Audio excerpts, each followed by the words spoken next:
All right. Yay, we did it. We did it. I need to change the banner up here, but that's okay. I wasn't even thinking that far. All right. So thank y'all. Welcome in, welcome in. Fresh stream. I wish it was fresh subject, but it's not. It's the same old dreadful, horrible, egregious, just the most heinous of all crimes, of all treatment, behavior, all the things, right? But I think it's what really is what we're seeing in the world. I do. I really do think this. I've thought about it long and hard for about 7 years, and, I've not gone in the other direction, I'm not like, "Oh, there's world peace," no, I'm not deluded. I'm not, delusional. I don't wanna be delusional, and, I mean, I'll try to not be delusional to whatever degree I can obtain that, it's difficult to maneuver in a world that you don't quite understand, but I think our gut really does help us, our instincts, and it's important not to dismiss our instincts. I believe that was God given, and then all these systems came along and decided that they should think for us and do for us and all those things and divide us, just all the things. It's tactics. It's all it is. We complicate things as a human. So without further ado, I am going to go ahead and start round 2. Oh, I just stopped sharing my screen, so let me try that again. We're gonna try it again, and then I'm gonna change this, poster or whatever you wanna call it, that's up on the screen right now. I wish I could change his face, but I can't. Right, okay, so here is file or audio file C of 6. So this one will be 23 minutes and 30 seconds. All right, let's do it. I don't have one with him as my. Wait a minute. No, diary commander. Okay. No. So before Bailiff, Michael. What's that? Oh no, go ahead. Tell me, bailiff. Yep. Balis. First name Michael, middle initial R, and then Junior. Yeah. And unfortunately, this is the newer NCUE number 4561. Okay.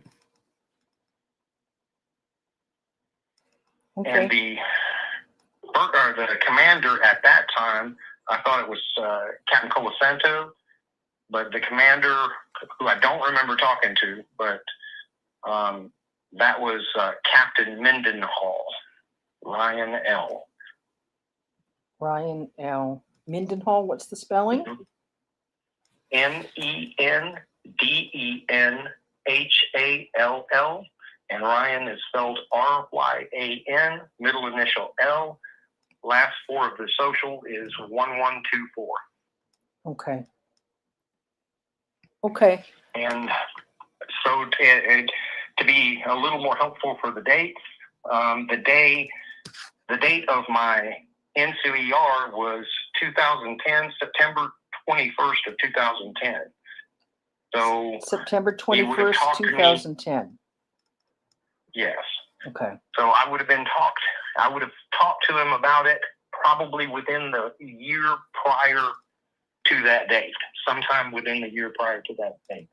So year prior to the date, so 2009. Yes, sometime within that year, because a rating period is for 1 year. Okay. Okay. So sometime between 2009, September 2009 and September 2010. Yeah. Okay. Okay. Okay. So in terms of what I was going to record, in terms of what we can look at as another audio file, what I just recorded now, I'll just we'll start the sort of like in terms of witness testimony right here, because I just want to be careful about what we publish about those individuals right now, because we want to see about talking to them. Right. So, Right. Yeah. So, today is July 19th, 2025. And continuing with interviews from tomorrow. From tomorrow. Today is July 19th, 2025. Oh, July 20th? My goodness gracious, yes, it is. So yeah, today is July 20th, 2025, and we're continuing with interviews from yesterday during July 19th, 2025. And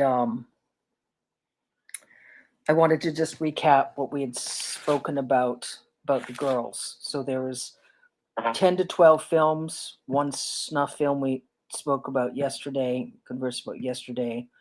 There's one more circumstance similar where you were there when the girls were killed after the filming. There were at least two girls that were killed. Was the same MO? They were shot in the head? I didn't witness that. And I didn't know that it was coming. We completed filming. Then the girls, they said, hey, y'all come with us. You help pack up the equipment or clean up or do something, in reference to me. And there was another person in there with me, besides the girls. And I could hear a gunshot, but I wasn't witness to it. It was outside. And I can remember the other person saying, just focus on what we've got to do. That's not us or not you or whatever like that. Mm-hmm. So, I can remember wondering if it was going to be my turn next or whatever. But, as far as, witnessing it or anything or knowing what happened after or how they, disposed of them, I don't know any of that.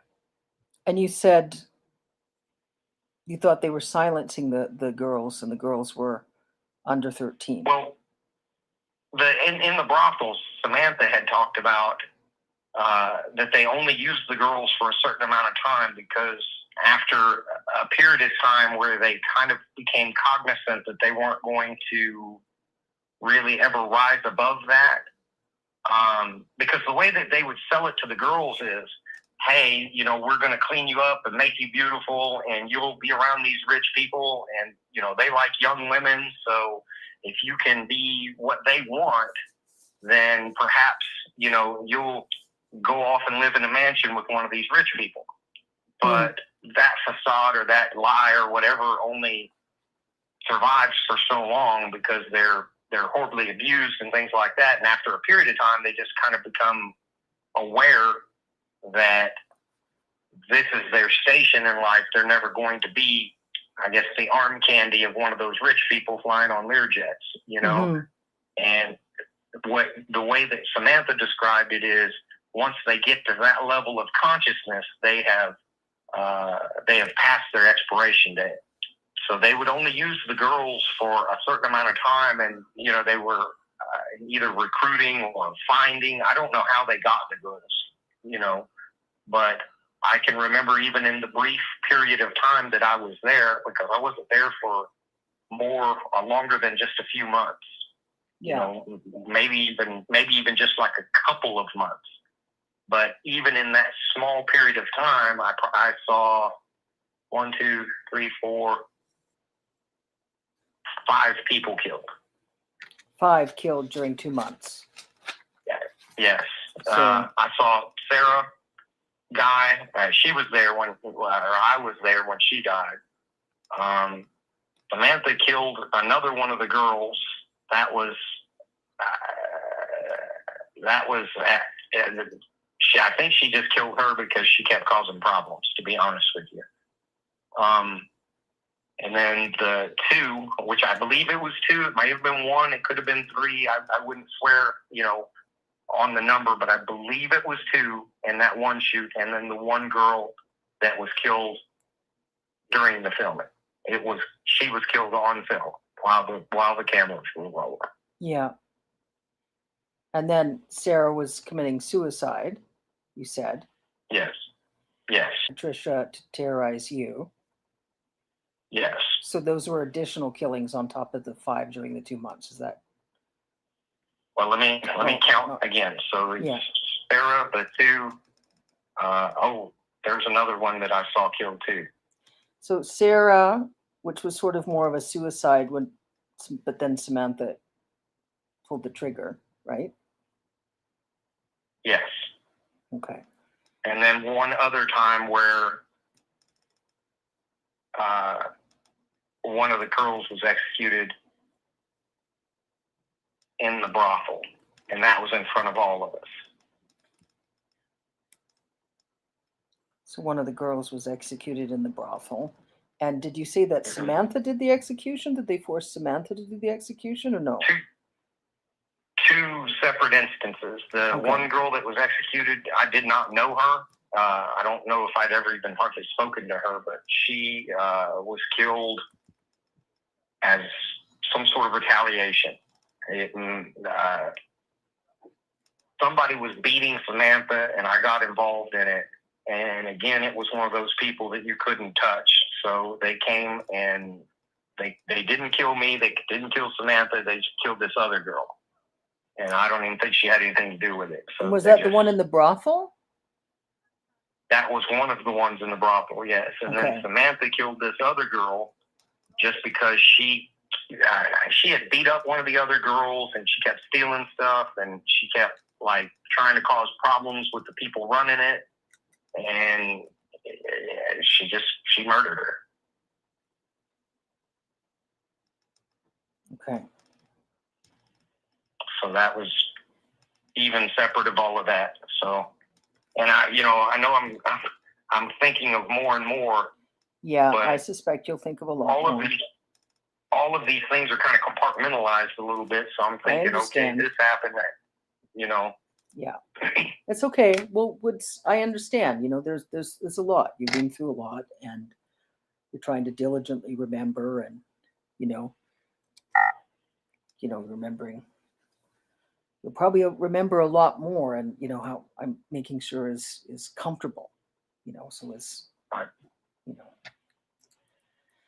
So there was, during the 2 months, there was at least 5 girls killed, and the killings were all related to the Trump Epstein pedophile ring. There was executions, snuff film, silencing the girls. Yeah. And now, at that brothel, I never saw anybody except this big-bellied hillbilly that ran it. Yeah. And then one other, I don't know what you call him, some mobster. That was the one that came in and shot kind of terrorized all of us, pointed the gun at all of us, and then just shot kind of one girl at random. Okay, so a mobster. Yeah, and I had no idea who he was. Just some older guy, gray hair, pinky ring type person, Yeah, and when the 2 girls were killed after the filming, tell me again what the other individual said to you, that you're good, they won't kill you, boys are hard to find. I was working, maybe packing up stuff or cleaning, or I don't remember exactly what I was doing, but I remember that I want to say we were breaking down the stuff that they had used to film it. And when I heard the gunshot, I stopped working, and the guy was basically to the effect of, this doesn't concern you, just focus on what you're doing. So I kept doing whatever it was I was doing. And he said, boys are hard to find. You're good. Boys are hard to find. He said, you're good. Girls are a dime a dozen. Boys are hard to find. Something like that. That may not have been the exact words, but it was something to that effect. Yeah. So it sounds like in the case with the Trump Epstein ring, in terms of whoever they thought was expendable, disposable, the girls that were under the ages of 13 years old that were considered, would you say it was more about, were they financially poor? And they would just dispose of them as they got older, more aware? Yes. Okay. Yes.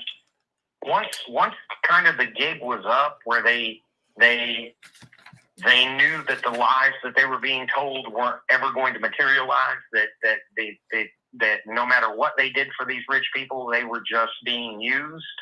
Yeah.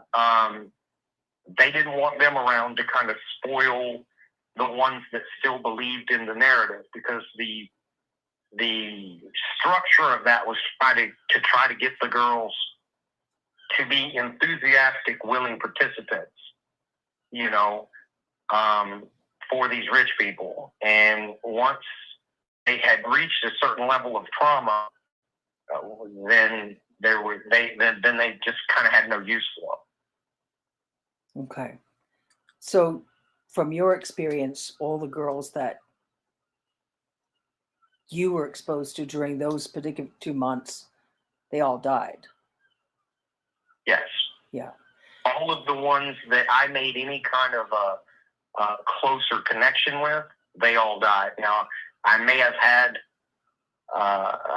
there's not even any may to it. I had connections with more people that I don't have, didn't make as much of a concrete memory with, and I couldn't tell you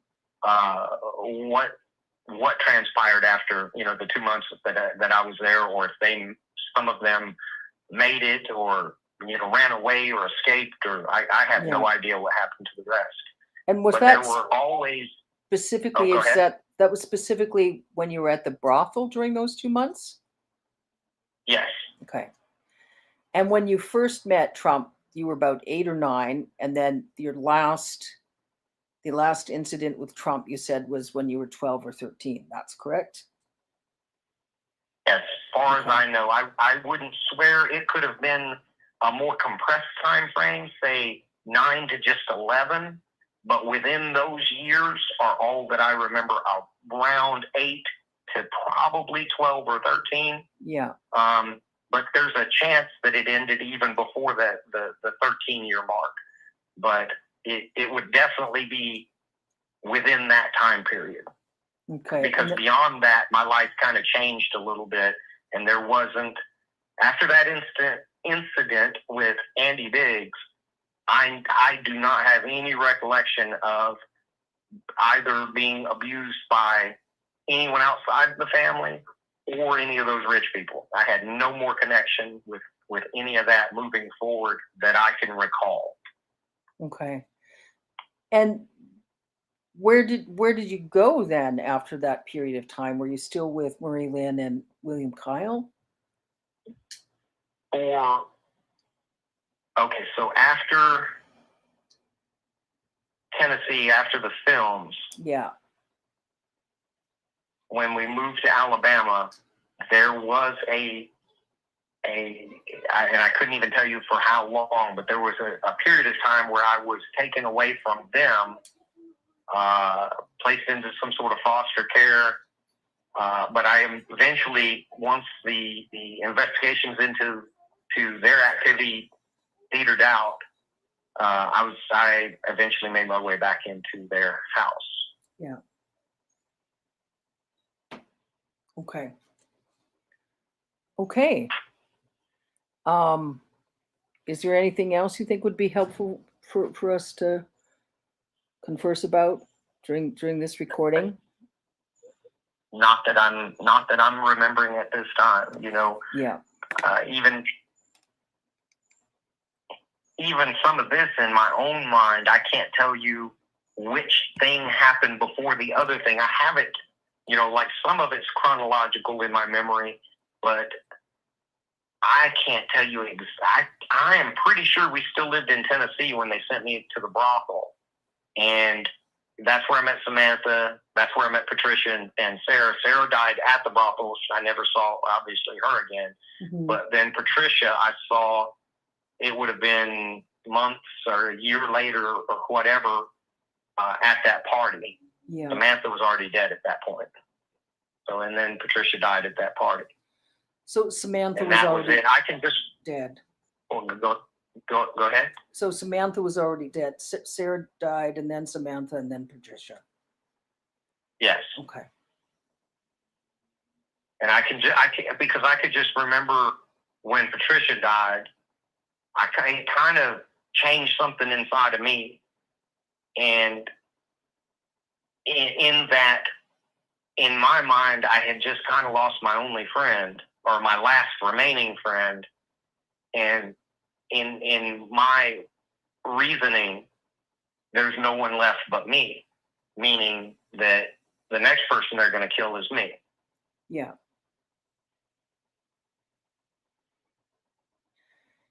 Yeah. Yeah.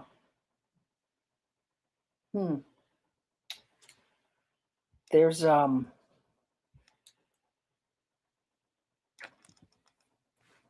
yeah, gosh golly, that's horrific circumstances. Yeah. I thought there was another. And like a lot of these girls that just come up missing, that's where they go, man. They're in that type of a situation until they take a backhoe and bury them out in some farm or some other place, And it's sad to say that, but it's the truth. Yeah. Yeah. Yeah. And I remember that Samantha went by. She's the only one that I ever heard a last name, and I believe she went by Samantha Jackson. And the police did run her name through there. At least they said they did, and it did not match a missing person for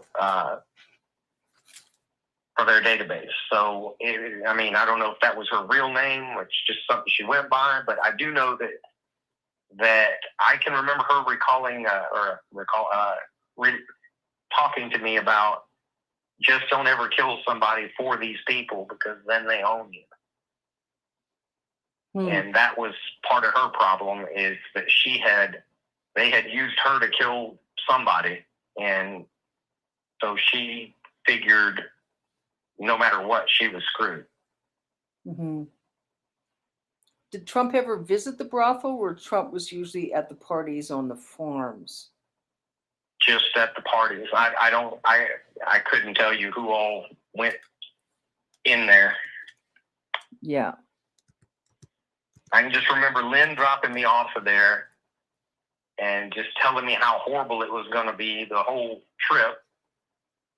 And I stayed there for however long, and then she came to pick me up. She got some money, but it wasn't very much, and she got angry. And whoever was running it just kind of laughed in her face because, they said, "What are you going to do? Take us to small claims court?" Yeah. And what year did Lynn commit suicide again? Mary Lynn? 1980? 1980s? No. It was... No. It was... Hold on, I can tell you. Just a minute.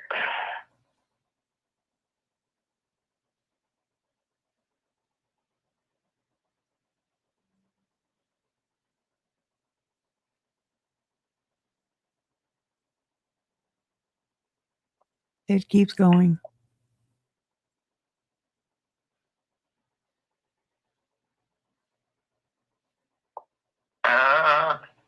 Wait a minute. No, that's not her.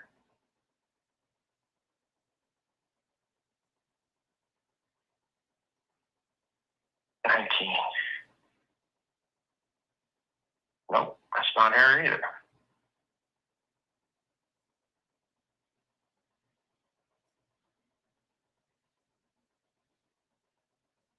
Let me put in Texas. That might help.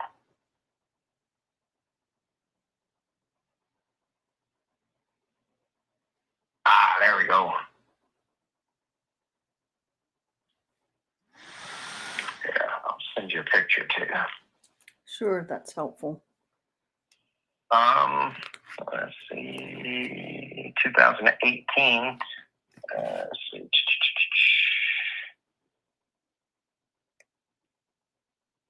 So recent, that's right, it was recent. Yeah, let's see. She passed away peacefully during the night at her home in Johnson City, Texas, July 28, 2018. And what I had heard is that she took a bunch of sleeping pills and washed it down with some Jack Daniels. But I don't have the, her autopsy report or anything like that. But here, I'll send you her picture as well. Sure. I saw William Kyle's Facebook profile post a lot of pictures of cruise ship travel.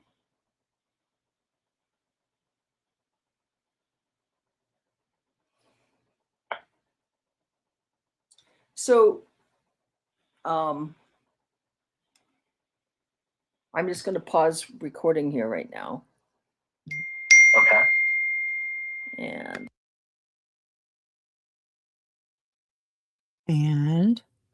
then we're going to switch to audio file D of 6. That doesn't make sense. D of 6. Okay. 1, 2, 1, 2, 3, go. And causing that was just some sort of a special degree of just horrible person, yeah, that's like in terms of extremity of malevolent, psychopathic, sadistic. So they shot Patricia in the torso first. And do you remember the description of the I don't even call him a gentleman, the gentleman who was like shuffling on his feet and was uncomfortable about how much Patricia was suffering, getting tortured? I wish I could give you a better description, but just 5 or 6 pot-bellied hillbillies. Kind of if you looked at older pictures of my dad, they just kind of look like him. Just larger, thick people, not necessarily fat, not necessarily what you would think of as like a country boy, a big country boy, beards and a little bit of hair, yeah. Just thick, 5'10" to 6'1", bigger 235, 250 pound guys. So just larger country boys, and I couldn't even tell you like their facial features or anything like that. I can remember at least some had facial hair, beards, mustaches, that sort of thing, and just larger people dressed in what you would consider just kind of country music type of attire. Yeah. Boots and blue jeans and, button up cowboy type shirts. Yeah. So that's what all of them look like. Okay. So when they had guns, you said you remembered one, and then 2 or 3, maybe 4 of them had guns. One of them shot Patricia in the chest. They tortured and raped Patricia. The one hillbilly was uncomfortable and said just end it to kill Patricia. But how long did they continue torturing Patricia before they shot Patricia in the head? If I had to guess, I'd say probably in the realm of 30 minutes or so. 30 minutes. I can remember that one or more of them raped her. Not everybody wanted to participate in that. And then the one guy just seemed, of those people, only one person really seemed exceptionally uncomfortable about the whole thing and didn't want to be there. Yeah.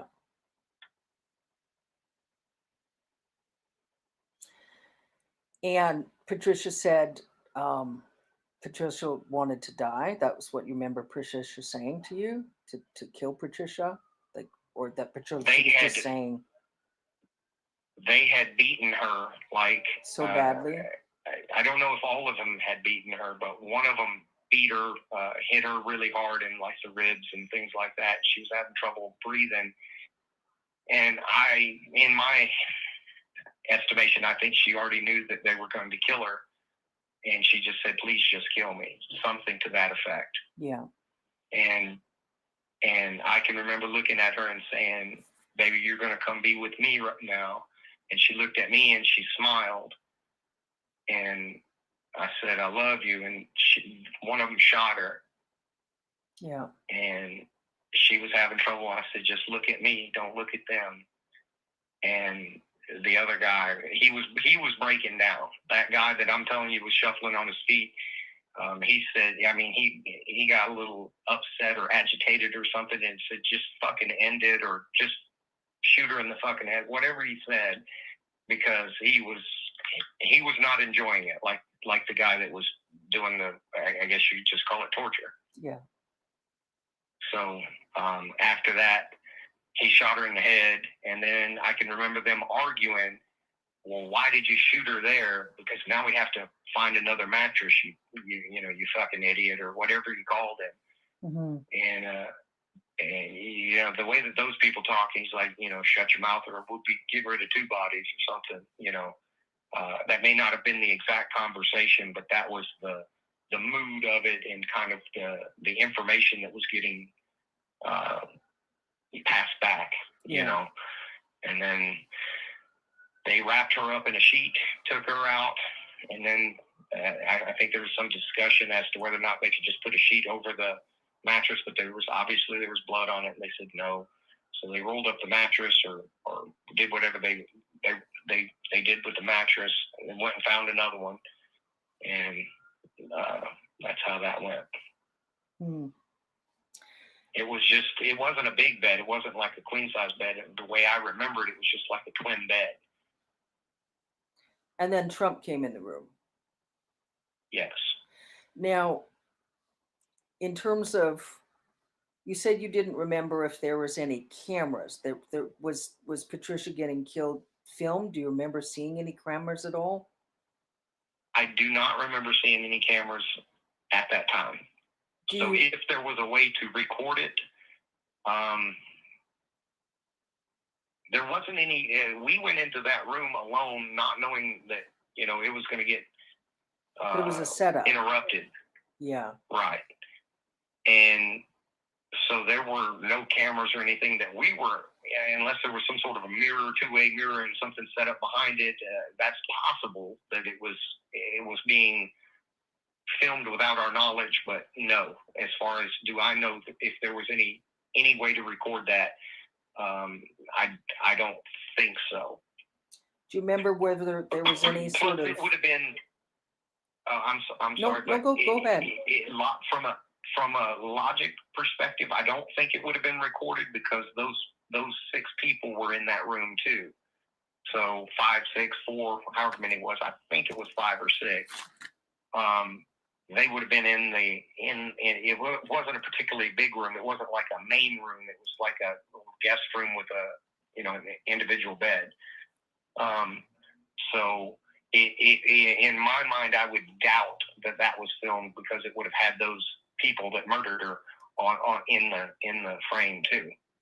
Whereas when they shot that girl in that separate instance in the film shoot, the cameras were pointed to us in the bed, and then the person came in and shot her from, like, you couldn't see the person shooting from the person who fired the shot from the film.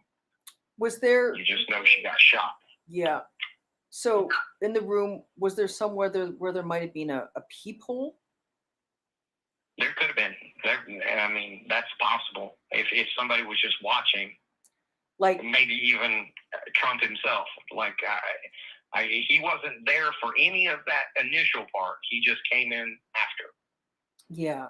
And you said your sense, what they had said, what they tried to convey to you is that they knew Trump was coming in the room after, like Trump had hired them to torture and kill Patricia. One of them pointed the gun at me and said, there's going to be an old boy comes in here, and real southern drawl. There's going to be an old boy comes in here, you're going to do whatever he says, or I'm going to put a bullet in you too. And he called me something, you little hillbilly fuck, or whatever he called, and that was the one that had killed Patricia, and he was smiling. So he wasn't trying,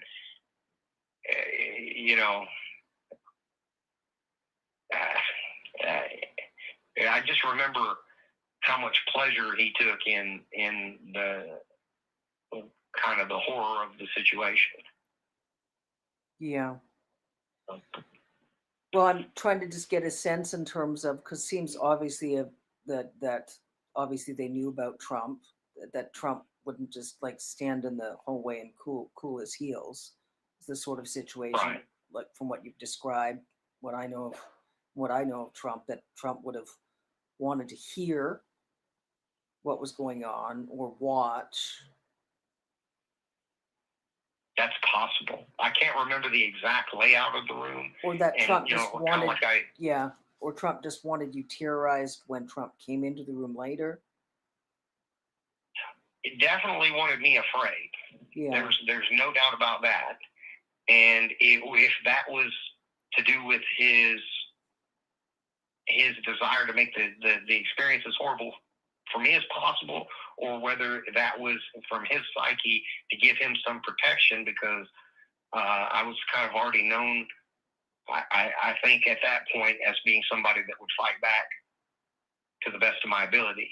yeah, You know, so it could have been either circumstance, but it was definitely to shock, traumatize, and make me more pliable, I guess, in terms of acquiescing to whatever he wanted to do.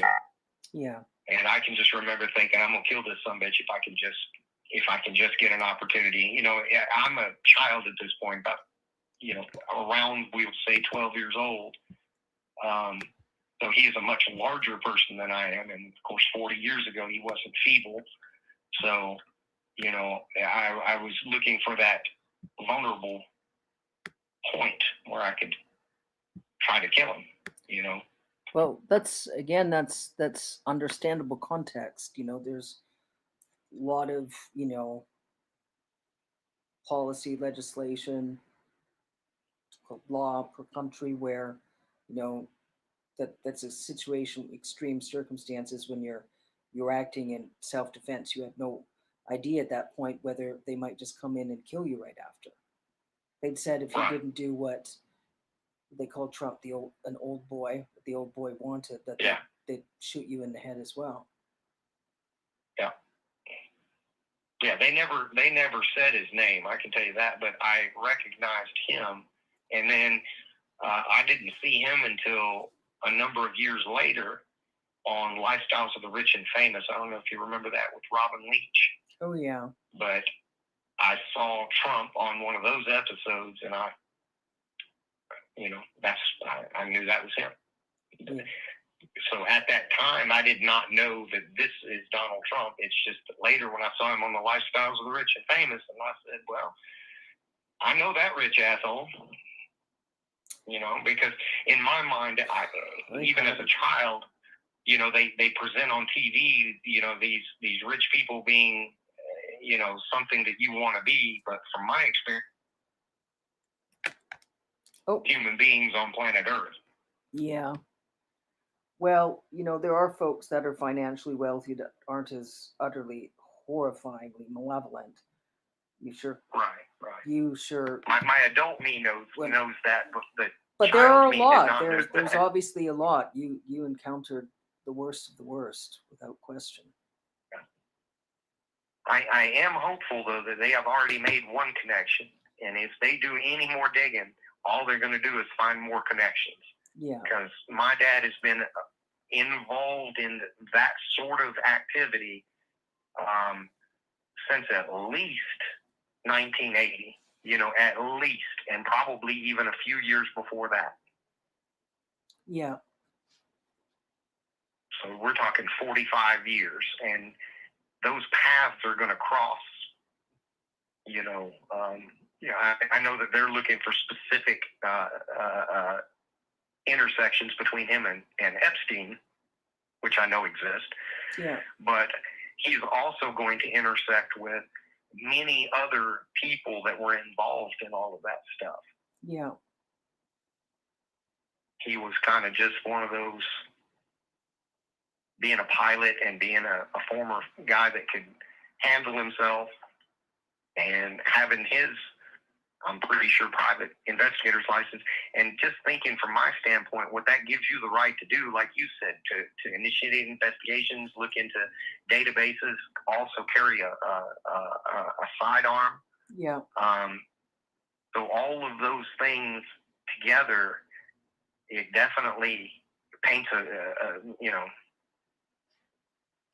definitely paints a picture. Yeah, so in terms of Ed Opperman, I would be careful. I wouldn't contact him if Ed contacts you again. Is the sort of situation where,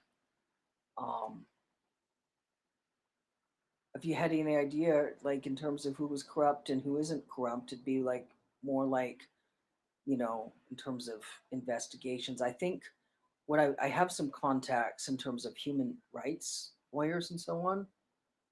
And that might be where we find some more Dudley Do Rights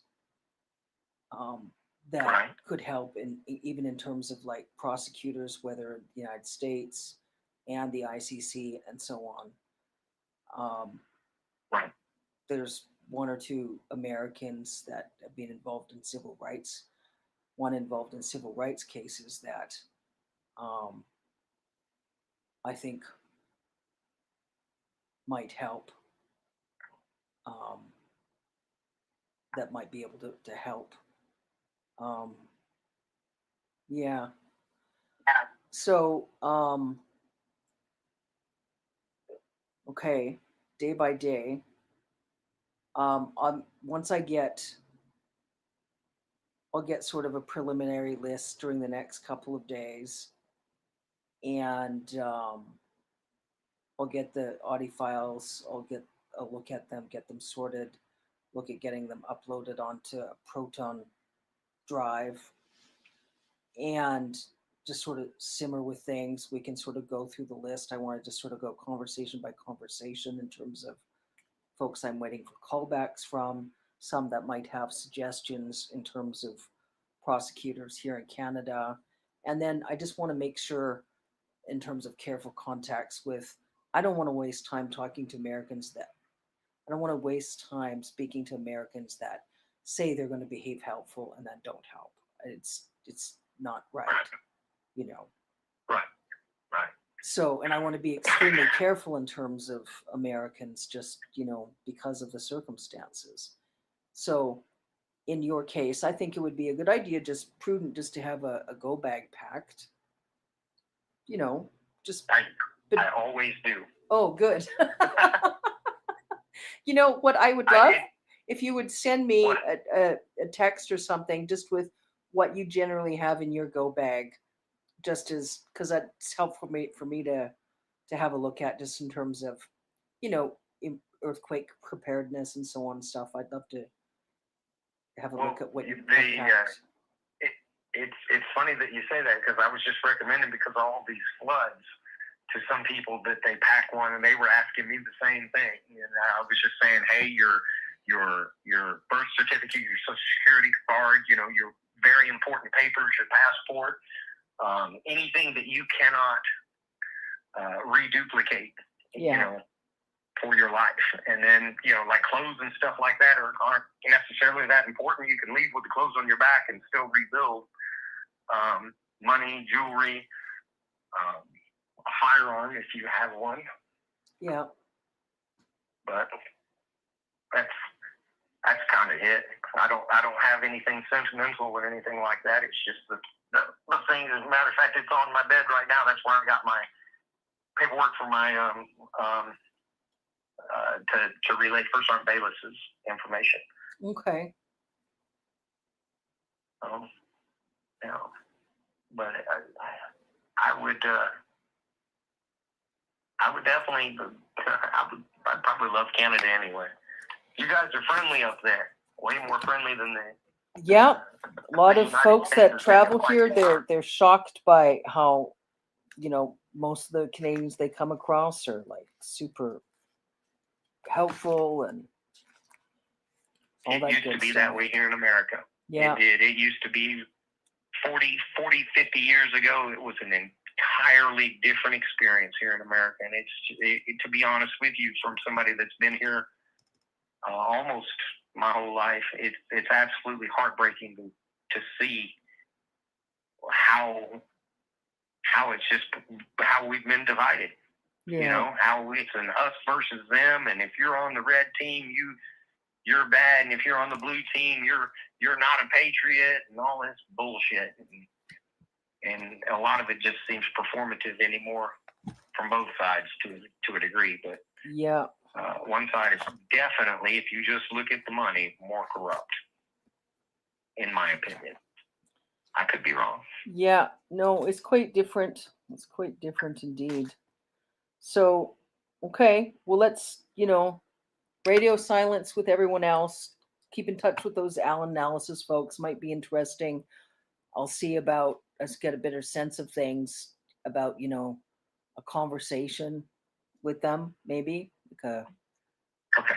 you and I and the Okay. folks from Al. Did you talk to anyone at the Crustacean yet? I have not. I answered them back, but they have not reached back out to me. But the last contact I had with them before I spoke to you was that they were going to go and see if they could make a connection to either William Sascha Riley, my legal name now, Manuel Sascha Barros, my name before it was changed, or William K. Riley. So through those flight logs. So I don't know if they are still working that aspect of it, or if they have thus far run into a dead end, or what. But I had delayed my reaching back out to them, just kind of waiting to see what was going to transpire here. So that's where we are with them. So in my mind, I was just going to be polite but not give too much information. If they did reach back out, because I certainly don't want to brush them off, especially if they're actively, pursuing leads and stuff like that. But I wasn't going to necessarily push forward and, or do another interview or anything like that. Not at this time, anyway. So that's kind of where we are with that one. But there were initially 4 that reached out. You were one of the 4. The other 2 we've spoken about in the Crustacean, they have not had further contact. So okay. I think we shall see. Yeah, I think if they follow up, just again, I just have a really strong sense that should really be radio silence. Okay. I'd really like to see, in terms of speaking to some ethical prosecutors, or yeah. It sounds good. I definitely appreciate all the follow-ups thus far, and I'm kind of, like I said, I'm a little nervous and anxious, but as long as this can get peeled back a little bit, I feel like we're going to open the whole can of worms. Yeah. And good, bad, or indifferent, it's like somebody said, well, what if it, and this is just online, so the sentiment from most of the people is if this is just going to decimate the entire government, well, then the entire government needs to be decimated. If the bulk of our institutions have been serving to use us as slaves and keep it quiet, then we need to purge that system. So yeah, there are definitely some influential people though that's going to expose that aren't going to be too terribly happy about it. But I don't know. Yeah. Well, those perpetrators don't have any say in the matter. So. Right. Exactly. Yeah. Well, all right. Well, I appreciate everything. I will be waiting to kind of hear something else, and we'll take it from there. Sounds good. Enjoy the rest of the day, and I'll look forward to checking in soon. You do as well. Thank you. Okay. Bye-bye. Mm-hmm.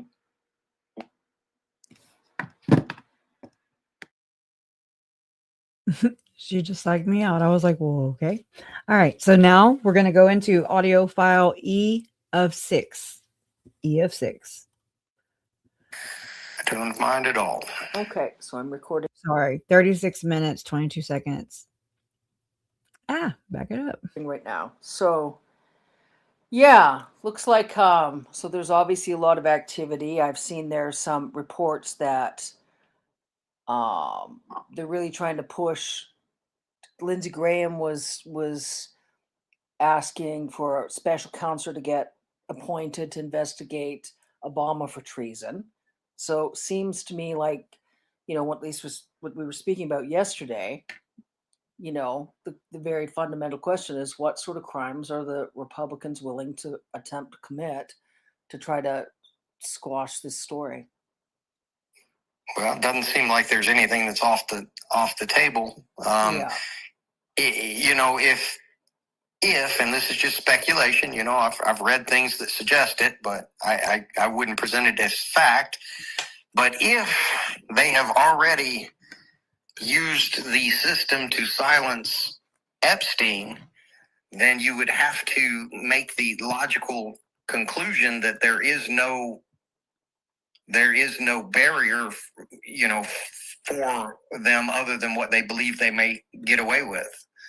That would, you know, that would just be where I would be from a logic standpoint if I were, you know, if I were questioned on what I thought. Yeah, I understand. So let's sort of run through a few things. So I called the federal RCMP yesterday, and unfortunately, they just referred me back to a local priest, to the local police here, which they can only really do anything if it's just tied to Vancouver Island. And the only way it could seem like it's tied to Vancouver Island if there's, like, you know, some sort of threat or something. That being said, I did have a long conversation with the police officer who had some interesting feedback. And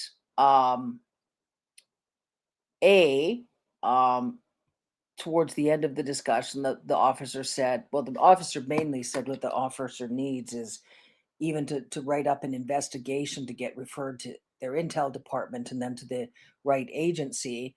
They need some corroborative, not so much evidence in the films, but just reports. Like, you know, do you have a copy of your military, the years you were in the military? Do you have any copies of the CPS reports and stuff? Because they have some of those documents they can include then to write up, so then goes into their intel department and off to the right agency.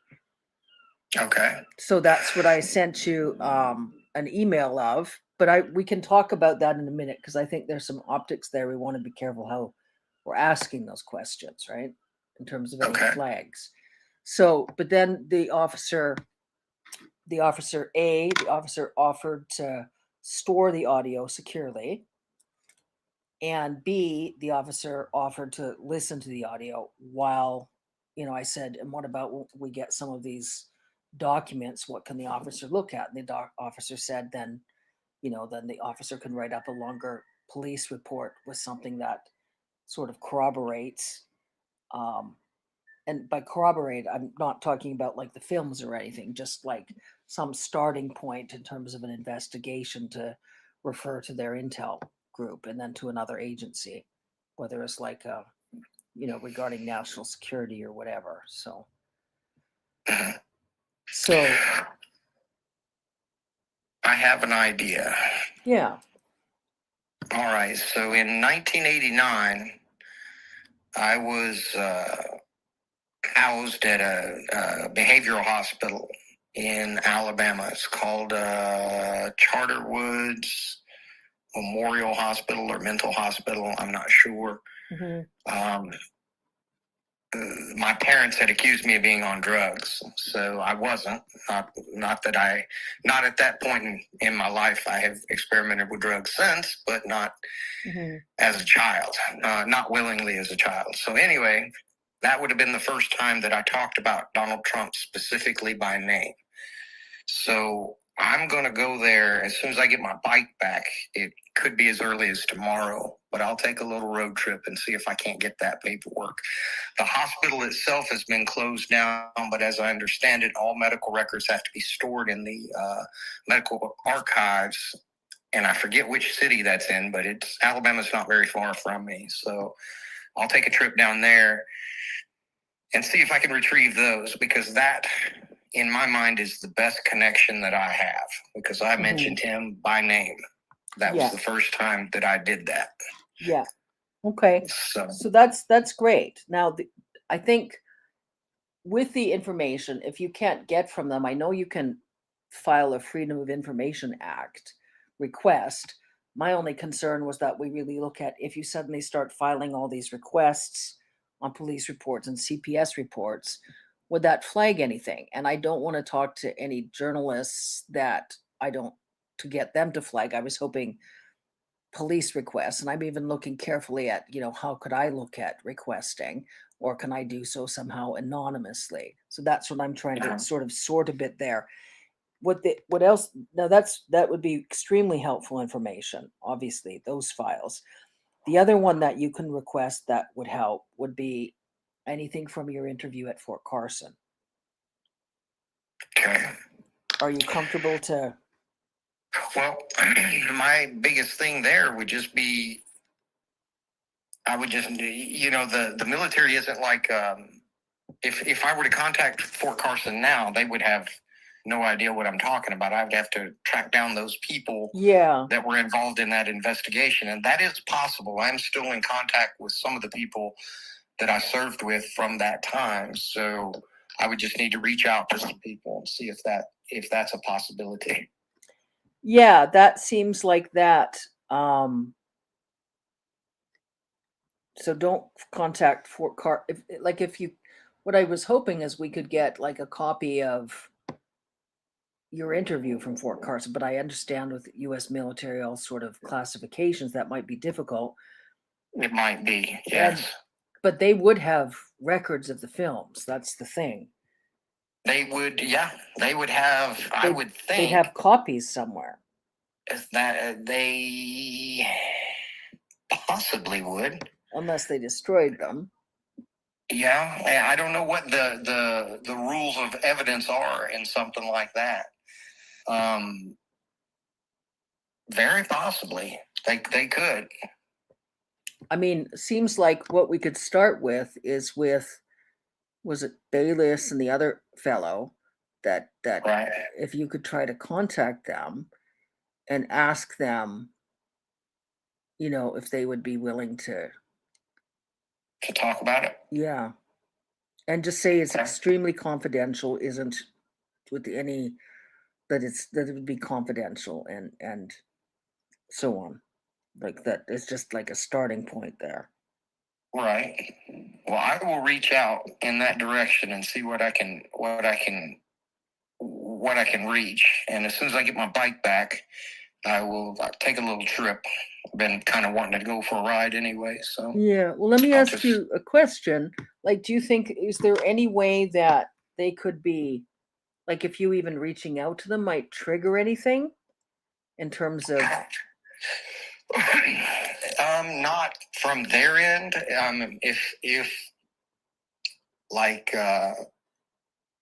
If I'm being monitored, if I'm being passively,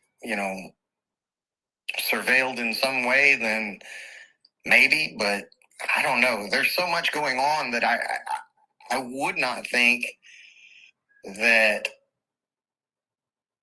too many resources would be dedicated to me, kind of just with everything that's going on. I doubt it would raise any flags. Mm-hmm. Not less.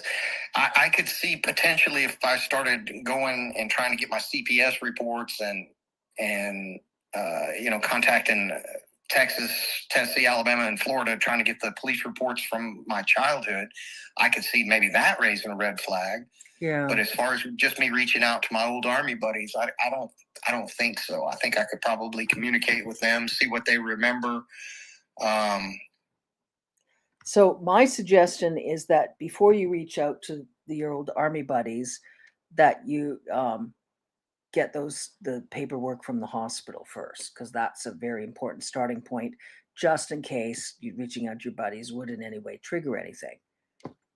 And you can travel there safely to and from and so on. Okay. So yeah, let's get the paperwork from the hospital, and then we can look at reaching out to the Army buddies afterwards. And then whatever of those copies, we'll just figure out how you can just photograph them. And I think with Proton Mail, there's something called Proton Drive, and there's like a certain amount of gigabytes of storage. In fact, I just uploaded one of the audio recordings in Proton Drive because I'm looking at how is most effective to get to the police officer once I go through those other audio recordings. And then on a positive, like the audio, how great the audio recordings will be stored on a Victoria Police Department's secure server. Right. So that's something that's important. I feel much better about that actually as a starting point. So Okay.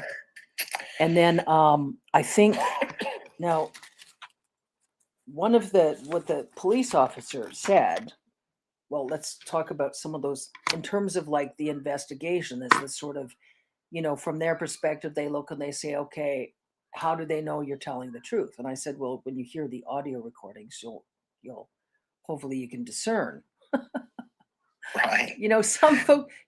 Some folks are different, like now the police officers, got lots of experience, and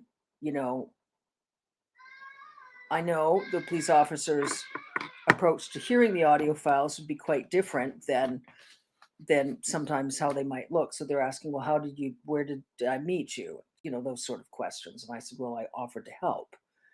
I tried to provide the right context. So in terms of, I know what sort of questions folks will ask. And so some of the folks, like something that in terms of documentation that helps in terms of with the police is that, that, yeah, you were at the Army. Do you have like a document that says what years you're in service that you can send me that we can start compiling? Yeah. I got a DD-214 that gives you my years of service. I can corroborate that like in the next few minutes as soon as I get off the phone. Oh, sure. That's perfect. Because then I can send, when I send a link to the audio files, I can send an email with the document, anything that we have that would help to provide context right now, even before she's listening to the audio files. Yeah. I can upload my DD-214, my most current one, and it'll have both periods of service. It'll have all my schools, all my awards. It'll have everything. So I don't know how familiar you are with the military, but whenever you ETS, whenever your term is up, they give you that document, and it's basically your entire career encapsulated into, mine's 2 pages long. Yeah. So I have no problem sending that to you. And she has relatives. Just to context, I was going to say she has relatives in the military, so she has some context in terms of military family. So okay. The only thing I might redact off of that is my social security number, and I would only do that by putting like a little piece of paper or something where the social security number is. Sure. Just in case it gets passed around, I just don't want my social security number to have access, and I won't even redact the whole thing. I'll leave my last 4 or something on there. Yeah, that would be perfect, because I think that's pretty standard in Canada on documents, just the last couple of digits. Okay. I'll do that as soon as we get off the phone. I know right where that's at. That's in my go bag. Awesome. Now, then another thing to ask in terms of with the military, when you were questioned, did they give you any documentation when you were questioned about the films? Do you have any notes from those years or anything? No, nothing like that. Okay. I could just remember getting pulled into the office, and really the only question was, these movies are obviously older. How old were you when you did them? Is that you? And how old were you when you did them? Yeah. And I said, without seeing the movie, I couldn't tell you, but it started at 9 and ended at, I remember it starting out at about 9 and then it ended around 13. So about the same thing I told you. That hasn't changed over the years. Okay. It is possible, however, that 9 is just where I begin to remember it, and it is very possible that it was happening before then. Mm-hmm. So if I'm inaccurate, that would be the only way that I am being inaccurate, is just not remembering more. Okay. Well, I think when we have some further discussions, sort of, I know how I can ask some questions that might help a bit with memory. But like I say, I'm really focused on what's actually empowering, Mm-hmm. So in terms of like what you feel more freedom about, what's most helpful, Right. So well that's okay. So that's a good start. those documents are great. And you don't have, do you have any copies of like when did you first, so there's the stuff from when you were younger, CPS report, any mentions of the police incidents. Those ones are super, super important, but we've got to figure out a different approach of getting those, because that would be a red flag if you're asking. And if there was any surveillance on the telephone call, I'm even careful about requesting. So I'm trying to figure out what sort of requests we can get in there, how we can get that information. Like that's where I was hoping. I actually even sent, I forgot to tell you, I sent an Instagram message extremely vague to Alan Analysis. He hasn't gotten back to me yet, but I'll tell you what I said. Howdy, do you signal? I'd like to ask you some questions and provide some information carefully. I've been helping an individual you've been helping. Signal chat, time sensitive. And I'm not going to tell Alan anything about our discussion. I was going to only ask him after I get a better sense of him if he could share with you the connection that he has. That would certainly be helpful. Yeah, and if he has like, because we've got your text messages, but like if he can like provide copies of what exactly he saw in the Epstein files, or pointers to where we can download them. That's good thinking. I like that. Yeah. And I will send you that, and the states where this happened are problematic just because of how red they are. Texas, obvious. Tennessee's just as red, if not even more so. Alabama is in the same boat, and so is Florida. You know, if like one of the states had been Massachusetts or Delaware or something like that, I would be. It's not even a matter of being comfortable asking for it. It's just like you said, of drawing attention. And if we're not trying to do that at this point, it might. But if there is some sort of way, even electronically, to try to request that. Yeah. I mean, I know I don't know, I'm just thinking. I think, like what the constable said is that, and I did do a little bit of research, like the constable said, that those are requests. The constable, I don't think the constable was quite totally comprehending in terms of safety. Like the constable was still sort of thinking in terms of, well, what could the constable looked at to corroborate? I think when the constable hears testimony and sees some documents, it will be helpful, right? Okay. Just some folks are better when they see more. Absolutely. So I think, because the constable said, you can request all those documents, Freedom of Information Act, that I could even request them from Canada. But what you and I are concerned about is Roy Black, right? It's just weird. I said to the constable, it could just be coincidence, but abundance of caution.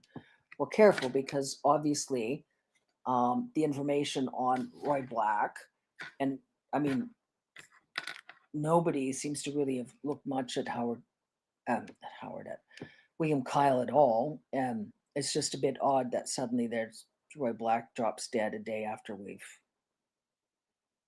spoken on with a call dropout. So right. All right. Well, I will forward you those things, and I will start getting me an itinerary to go down to Alabama. It'd probably be Monday, Tuesday, Wednesday of next week, something like that. And it's contingent on me getting my motorcycle back. Okay. So I just spoke to the guy yesterday. The part was on order as of Monday. It was supposed to be in today or tomorrow at the latest. Apparently it's not that difficult to put on, and after it's on, I should be good to go.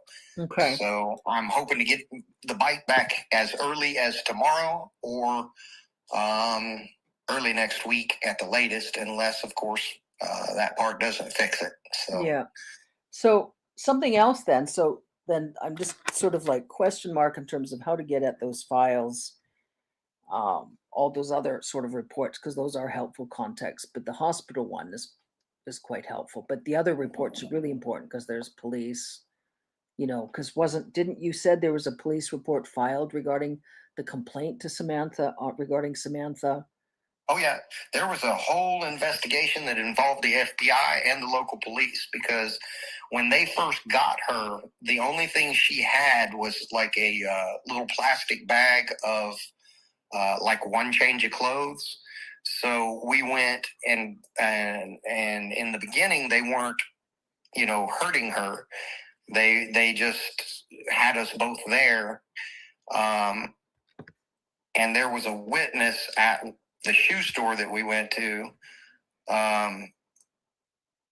that remembered both of us, because we were kids, and it was her being a black girl and me being a white kid. It was just something that stood out to the witness there. She was a slender black lady. Mm-hmm. And I know she was part of the investigation because she thought something was fishy even in the store. Just the way that Lynn was acting. Lynn was the one that actually took us out to get these clothes. Mm-hmm. But yes, there was an investigation and nothing came out of it. But it was more than just like a welfare check or something like that. They came and did a full investigation. They did find blood in the room that we were being stored in. And I was, as a result of that investigation, turned into CPS again.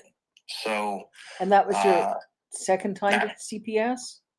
Oh, it was at least the third time. I had been referred to CPS. That would have been in Alabama. I had already been referred to CPS in Tennessee during the year that we lived there. And I had been referred into the CPS system in Texas. So Texas, Tennessee, and Alabama, I was referred into the CPS system. And then in Florida, the beach incident at the Riptide area, that generated another investigation. The sheriff came down, did witness statements and all of that from the guy that fished me out off the sandbar and brought me in. They did interviews, and then we left from the beach, went home, and the sheriff in Alabama came and talked to my dad. So it was a across both of those states. So there was at least a precursory investigation, even if all that was a welfare check. But it went through the sheriff's office, the police station there in New Brockton, Alabama. Let me ask you a question. When the investigation, when they found blood in the room where you and Samantha were held,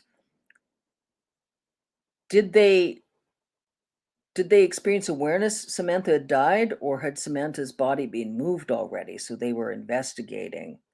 They were investigating. Samantha's body had already been moved. And the only thing that they had was the one eyewitness account. And what they told the police was that she was a runaway that they took in for a period of time, and then she ran back away. So they never even saw Samantha's body? No. As far as I know, it's never been recovered. So Samantha's body was never recovered. Gotcha. As far as I know, it has not been.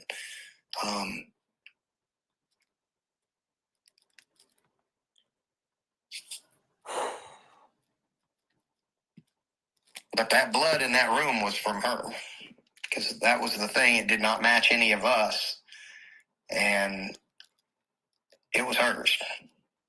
Okay. Now, let's see. So Samantha's body wasn't recovered. There was a full investigation, and you said you told the FBI what you remembered, or you told the police that? I told the police many years later. Many years later. Okay. But not right then. Recall, many years later. Yes. Okay. I don't think I was even allowed to speak to the That's what I recall. officers. Okay, no, that's okay. That's what I remember you said.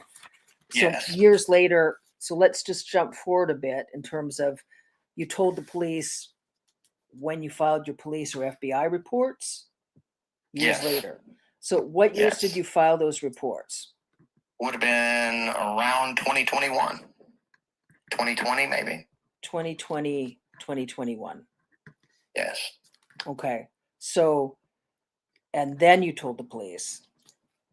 Yes. I said, and I really tried to stick with the things that could be verified, like going back and looking at the investigations and stuff like that, I remember more stuff that you can't get anything to really corroborate. So, I just tried to focus on, okay, well, I know this generated a police report. I remember this generated a police report. So I just stuck to those things, which was kind of the same thing that I did with you. Mm-hmm.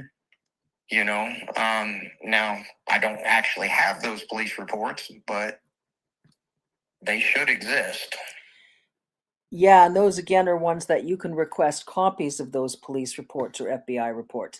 And that's one of the questions the constable asked me, and I think it's helpful just in terms of perceptually.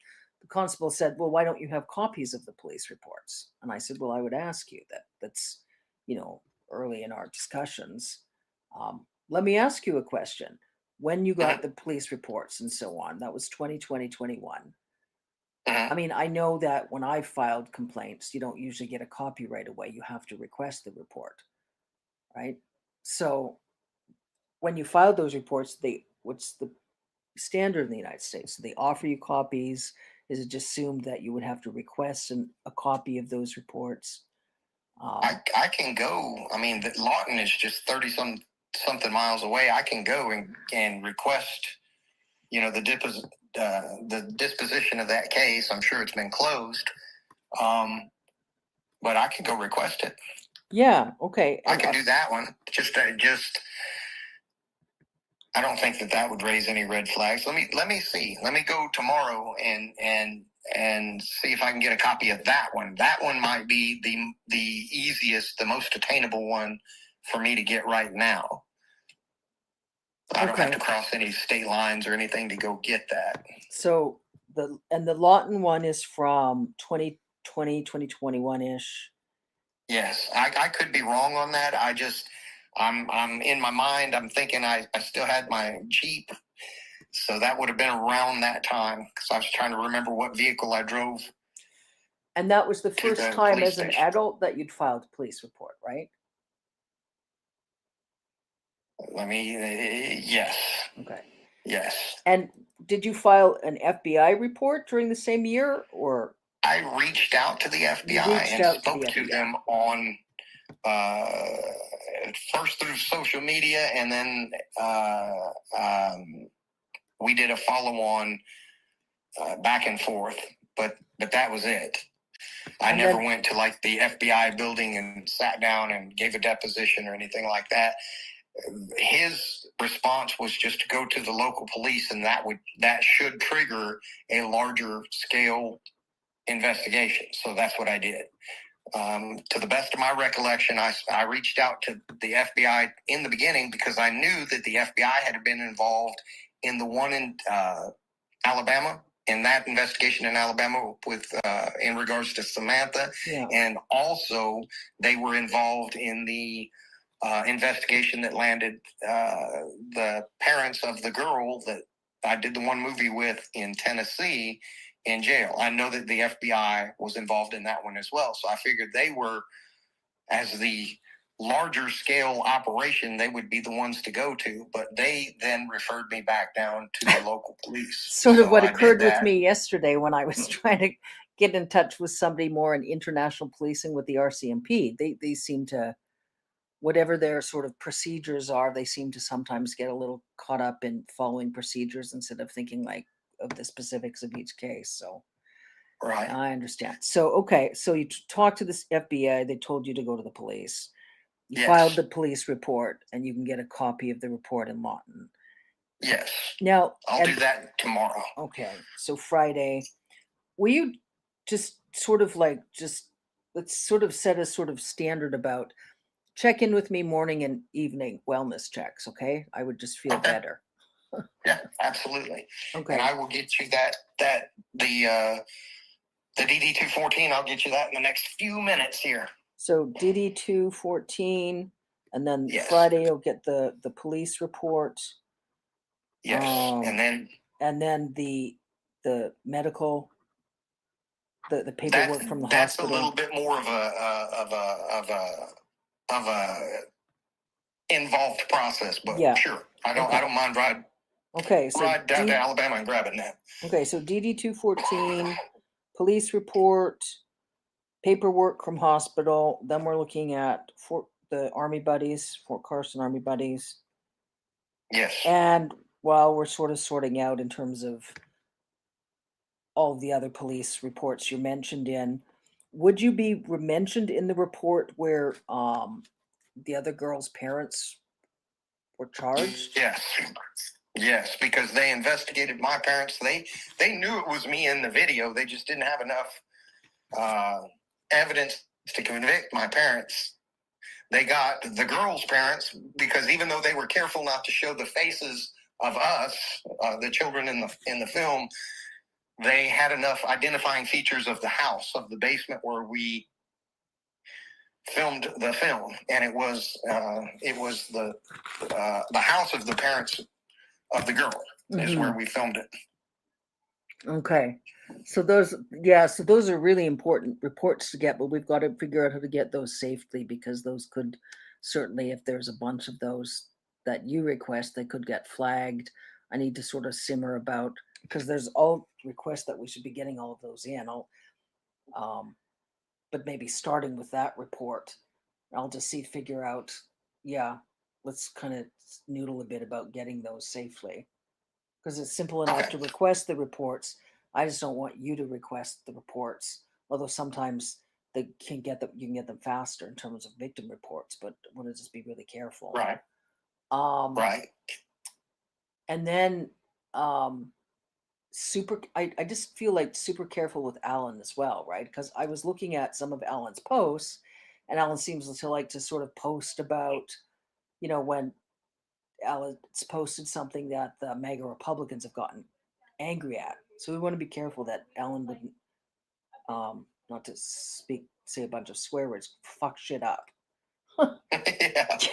Yeah. I kind of got that from the Ed Opperman report. So and my concern, I'm telling you there, when you mentioned Amanda, I'm like, there's just something odd about Ed Opperman. Either Ed Opperman is like sort of a sleazy ambulance chaser, or Ed Opperman's a sleazy ambulance chaser, and there's some connection in terms of like some different layers of the Trump Epstein pedophile enterprise, that they were using pilots and PIs to recruit, traffic, and silence victims. Yeah, I think that would be an accurate deal. Yeah. So, okay. Well, this stuff is all sort of helpful starting. I really, again, like super quiet until after Monday or Tuesday for sure. Super careful. I think it would really help us not to even look at the news much. Because I don't, just like super selective looking at the news. I think because might be a lot of announcements suddenly, and we don't want to be distracted or blindsided. Well, I have been being very careful, so I will continue to do that, and I will get you those papers here in just a minute. Awesome. Now, I just there was something else I was going to ask you. I guess we covered most of it right now.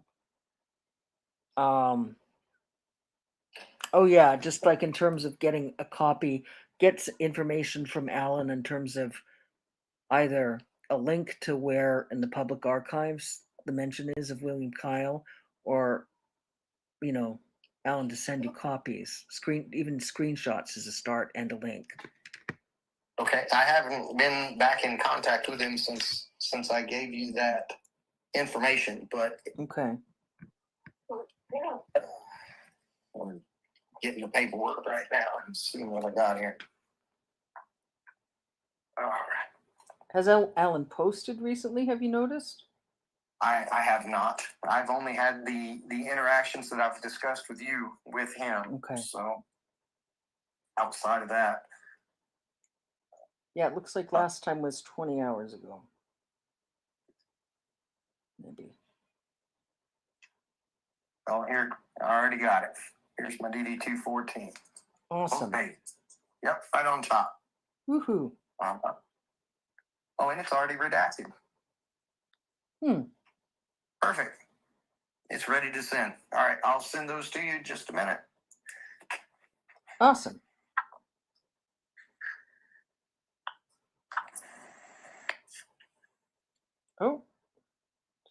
checking. Okay. Yeah, I was just checking. Okay, yeah, no, we're good. Yeah, get those off to me, and I feel like yeah, I'm gonna snorkel a bit. Okay, sounds good. I hit Well, some I'll golf check in balls with you. yesterday. I'm gonna snorkel a bit and stuff, and then I'm just sort of pacing in terms of going through those audio, but at least it's all underway now and so on, and I'll get some other copies to some other folks today. All righty, sounds good. And I'll get you these. You'll get them in the next 5 minutes, probably. Sounds good. All right. Talk to you in a little bit. Talk to you soon. Bye-bye. Bye. I'm going to snorkel over to the last audio file, which is audio file F of 6. And so this one is 16 minutes and 2 seconds. So after that, I need to stop moving my arm because I have my jacket on, making noise. Okay. So yeah, let's go ahead and play this last file, 16 minutes, 2 seconds. And then I'm going to be scheduling my live stream for tomorrow, which is at 7:30 p.m. Central Time, as per usual. And we're going to go over, which I'm getting all this together because, again, I had this hit me last night and I was like, no, oh my God, that's too much. It's too much to explain. And I mean, today we're just listening to it, and then we're going to go over it more in detail in the future, in the near future. So, I know it's a drag. I understand. Especially these last few recordings are just like, okay, you kind of, hear some interesting, like, what do you call that? Oh my gosh. Systemic, issues that, just to kind of see how these things operate. That's one of my big things too, is just to kind of understand how it operates and who does what. Just a little bit. It's a glimpse, but I swear we learn stuff every time. All right, so let me play this, and then thank y'all for being here. I really do appreciate you for being here, and just toughing this stuff out. I always figure if they can go through it, then the least I can do is hear it. I know it's hard, but I can't imagine going through it. So, and again, everything's alleged. Nothing. Everybody's voila. I don't ever say this. So everybody is innocent until proven guilty in a court of law. Good luck getting them there. No, I'm kidding. All right, let me play this. Shut up. Are you okay if I record right now? Yeah, you can. Okay. Well, what was going on there in Alabama. Holy shit. Hold on. I just saw that. I'm sorry. Hawkeyes loves nature. I just thank you. Holy cow. Love your work. Please know we are here with you. Thank you so much. Thank you for being here too with me this whole time. It's crazy. I know. I appreciate that. I'm sorry. I went and played it and then I was like, whoa. Anyway, and thank everybody, guys. If I, didn't get to tell you, but in a comment, then I do thank you and I do appreciate you, as I do my mods, and my mods appreciate you too. And we just thank you for being here and just having an open mind, open ears, open mind. And that way we don't get too rigid. I'm already cynical. I can't be rigid too. But anyways, thank you so much, Hawkeyes. Now let me back this rig up. Okay, here we go. Ready? 1, 2, 3. Are you okay if I record right now? Yeah, you can. Okay. Well, what was going on there in Alabama where they got caught with those 10 kids, that's just essentially what I came from, something like that. And as I understand it, 5 of the kids out of the 10 were related to the people running the operation. The Trump Epstein operation. Yes. Yeah. And, in as much as these people are going to go down, they were working for somebody. Yeah. So, I'm sure that those people, and they deserve to go to prison and all of that stuff, but they were running this deal and filming their films and doing all the things that they were doing for somebody else. So whoever, I mean, Epstein's not running it anymore. Ghislaine Maxwell's in prison, but I would just about guarantee you that wasn't the end of it. Yeah. So with those, when we were just discussing with the parties, those torture parties with the girls at the brothels, they'd go to the parties, and often they didn't come back from the parties. We summarize again what was going on there. Well, sometimes they would go to the party and they would be beaten to death or tortured to death at the party by the client. Other times they would go to the party, and depending on I know sometimes the status of the person that the girls had been an escort for would be problematic because they wouldn't want to leave like a witness. So You mean they like would it was just, an individual that was considered high profile? yes. I couldn't name names on that. I don't know who, but yeah, sometimes they didn't want to leave the girl alive. So how often, when the girls from the brothels would go to the parties, how often did the girls not come back? If I had to guess, I'd say like half the time. Half the time. Yeah. The parties weren't something that happened all that often, like it'd be around like the federal holidays and stuff like that, Labor Day, 4th of July, where you typically would think of as a 4-day weekend. Yeah. And, not all of them had parties. Well, I guess all those bigwigs have parties, but, not all of them were those type of parties where they had underage people, I guess. So I don't know how that part was organized. Yeah. Yeah. So they seem to tie the parties with holiday weekends and things where could be presented sort of like, oh, they were just, it was a Labor Day party, or it was like a Right. Christmas holiday parties, some parties at the locations, but it was always where the parties were then dwindled to 8 or 10 of the more depraved pedophiles. Yep. This was when a lot of the more depraved torture and rape and murder occurred, correct? Yes. Okay.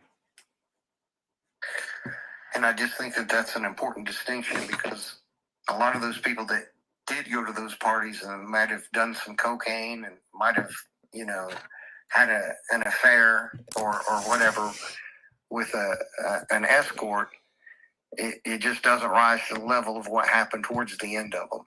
That's a different, there's an illegality of what happened in the beginning of that, but then there's, obviously there's different levels of everything. So, and I think to some degree, the people that were waiting there to the end of the party, I mean, they're using all of those other big names and stuff that may have done things that they're not proud of as cover. Yeah.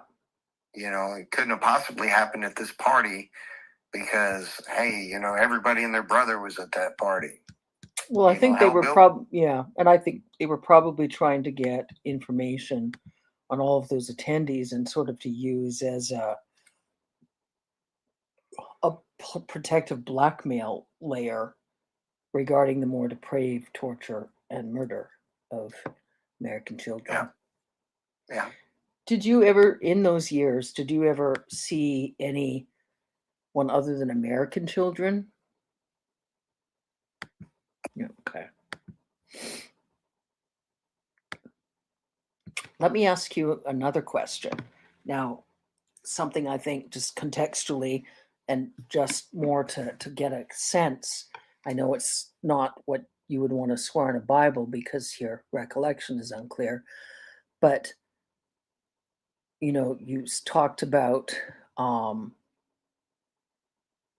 there are individuals that you thought might have been involved, that you said at parties that had assaulted you. Are you okay to talk about some of those individuals? Now I'm asking specifically to get more context, but specifically, especially in terms of how we're looking at proceeding prosecutorially, I want to make sure we're talking to the right folks, especially considering how many folks did attend some of those bigger parties before these whittled down to the hardcore torturers.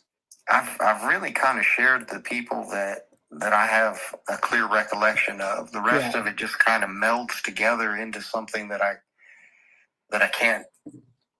can't verbalize well enough to make an accusation in any direction.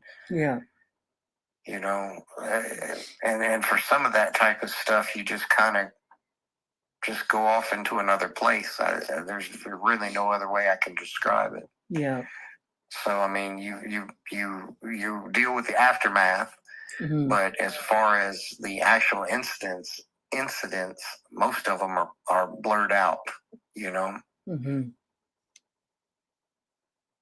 And you said in terms of the parties with the girls with the brothels that when they didn't come back, that they were sort of sold. They were told that the girls had gone on to the mansion or to maybe somewhere, a mansion overseas, to kind of live out their dreams. But Right. in cases, the girls were either tortured and beat to death at the parties or sometimes shot.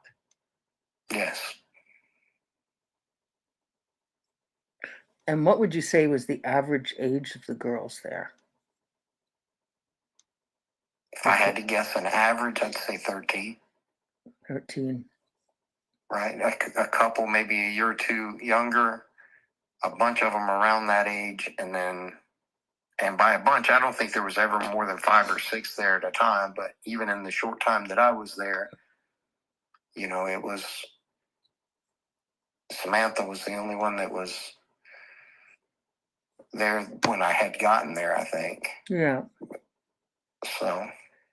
And you said, so 5 at a time at the brothel? Mm-hmm. Okay.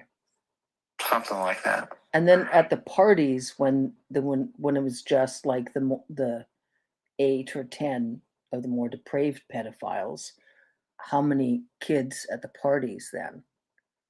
Just, you know, maybe a couple. A 3. couple, 2 or 3? Yeah. So 8 to 10 adults and 2 or 3 children. Mm-hmm. And you said the adults would vary party to party, but some of the adults were similar, or the adults were different party to party? There were faces that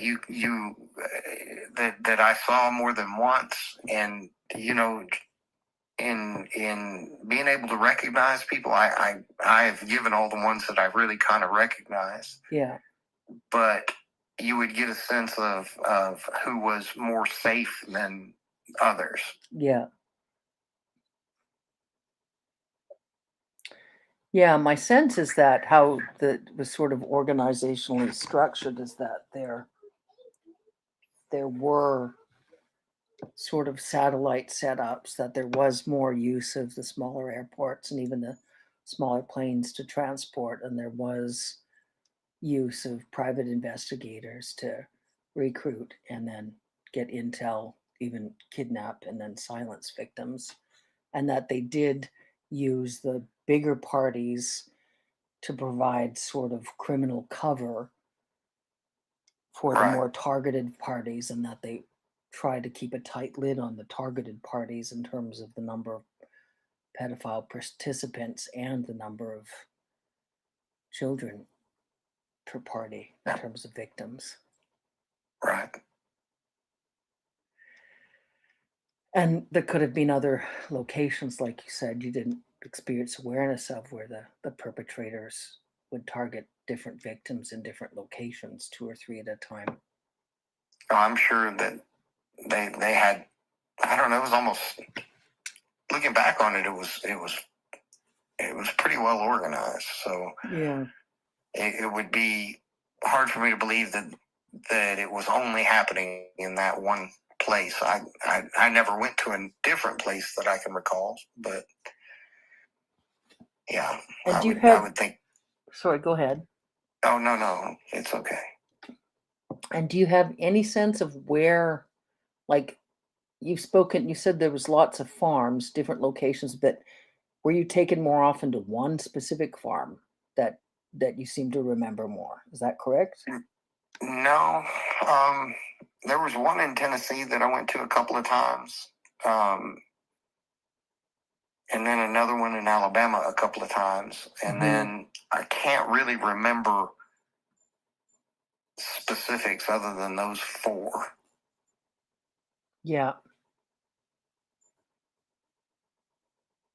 And then one, let's see, we went back to that one. That was those 2 times. Yeah, that's really all I have much of a recollection of. I know that I attended more things than just that. It's just that as far as the specifics go, Yeah. In terms of it's locations. hard. It's their old memories too. Some of them go back, like 9 years old. Yeah.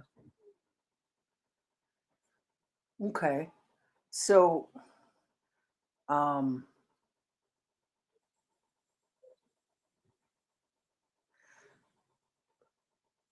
asking a bit, like I say, in terms of like figuring out sort of simply in terms of finding the right prosecutorial support and in terms of carefulness of us getting those copies of those reports. Like it's sort of a weird chicken and the egg thing in terms of like, some of the police departments, they'd want to look at copies of reports, but we want to get those copies of those reports safely without triggering anything in terms of United States surveillance.